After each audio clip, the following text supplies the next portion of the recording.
walitti nu fidde jaalala walii hidhamne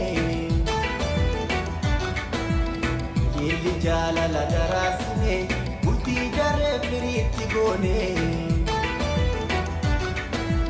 guddoodha binsi abdadhee jiru naa wajjini bullaa taate oduu manaatiin nagalte tuyda nagatta yoominse beenuwaa bilaashitti nafoo mango akayae Ududara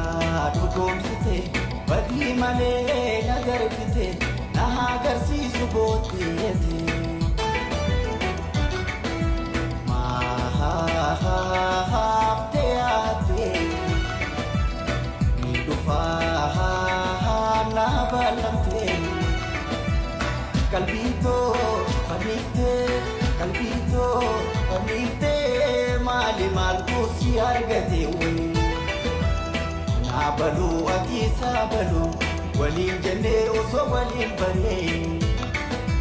Sinarrase ka olte jate na shora kesite na lafate onne Ye osonde sujalala onne to kapsite belbela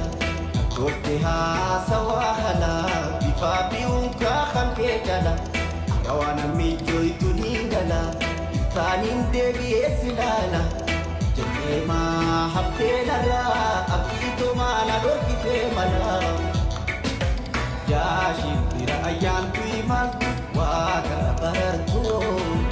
Yashim bira ayantu imaltu Ensa baratu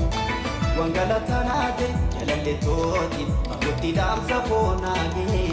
Shibirato damsa fo Agutti damsa fonage Gargar bahu nama jala lola meni Moga moga mure shambise Agutti abu toda buman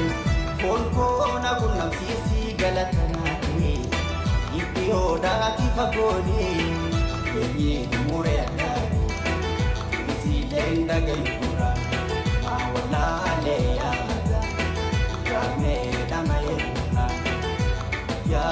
shubira to damsa kona gisi jala leto Yenye di wanyo kunam sisi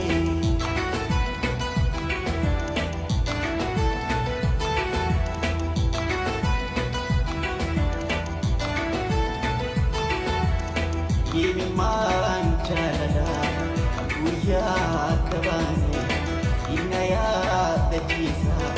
Wasine rampane Sini rampane Gargar banus karu Ampute wampadu Galata kheti tu hetu Wasini rampadu Amtu se naikini Najiratu Waduma jalane Nulaichu turani Rabbuma kenyamatu Walibnu kotine Dire mal konaga Juntan kayani Intan kayani Ada jalalatin Kabir nahite Jala dajete atina khirmite Yemte anadirte Iwaina dandante Na jala chugatu Kuma dirkin kantu Natawa midagon Simale dasetu Kerla pirai katu Aishena gatu Ada jala latin Kabir nahite Jala dajete abina khindite Yente anadifte Waina tantante Sobte gallo jitu